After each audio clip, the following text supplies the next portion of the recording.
السلام علیکم ورحمۃ اللہ تعالی وبرکاتہ۔ دوستو، امید ہے آپ سب بخیر و عافیت ہوں گے۔ مولا تعالی ہم سب کو صحت و عافیت کے ساتھ ساتھ لمبی زندگی اور نیک والی زندگی عطا فرمائے۔ دوستو، اکثر و بیشتر لوگ دکھ، تکلیف، اذیت اور سزائیں تو انسان کو دیتے ہیں، دکھ انسان کو پہنچاتے ہیں، تکلیف انسان کو پہنچاتے ہیں، مگر جب معافی مانگنے کی باری آتی ہے تو بندہ رب کی بارگاہ میں گڑ گڑانے لگتا ہے، مولا مجھے معاف کر دے، میں نے بہت غلطیاں کی ہیں، بہت لوگوں کو ستایا ہے، بہت لوگوں کو دکھ اور تکلیفیں دی ہیں۔ میرے دوستو، بندہ کو معلوم ہی نہیں کہ رب کا فرمان ہے کہ میرے بندو، جب تک تم جسے تکلیف پہنچائے ہو ان سے معافی نہ مانگ لو، وہ تمہیں معاف نہ کر دے، میں بھی تمہیں معاف نہیں کروں گا۔ میرے دوستو، بندہ اگر کسی بندے کو تکلیف پہنچاتا ہے تو سب سے پہلی فرصت میں اسے چاہیے کہ اس بندے سے جا کے گڑ گڑائے، معافیاں مانگے۔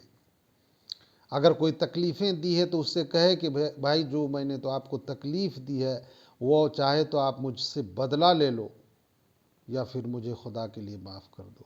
جب وہ بندہ معاف کر دے گا تو رب بھی معاف کر دے گا۔ میرے دوستو، رب کہتا ہے میرے بندو، تم میرے پاس بعد میں آنا، پہلے ان سے معافیاں مانگو جن کا تم نے دل توڑا ہے، جنہیں تم اذیتیں دی ہیں، تکلیفیں پہنچائی ہیں، جن کو تم نے رات و دن پریشان کیا ہے۔ میرے آقا کا فرمان ہے، جو بندہ مومن سے پڑوسی سکون میں نہ رہے پھر وہ جنت کا خواب نہ دیکھے۔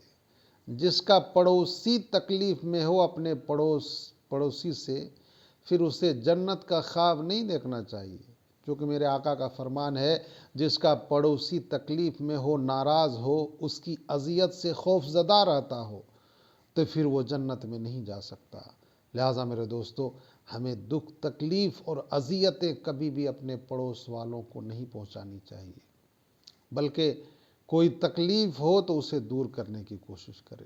میرے آقا فرماتے ہیں، جب کوئی بھی بندہ اپنے پڑوسی کی تکلیف کو دور کرتا ہے تو رب تعالیٰ اس بندے کی تکلیف کو دور کر دیتا ہے۔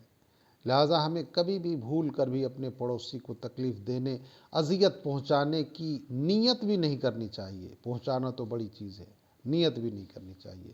مولا تعالیٰ ہم سب کو صحت و عافیت کے ساتھ نیک والی اور اچھی والی زندگی عطا فرمائے۔ السلام علیکم ورحمۃ اللہ۔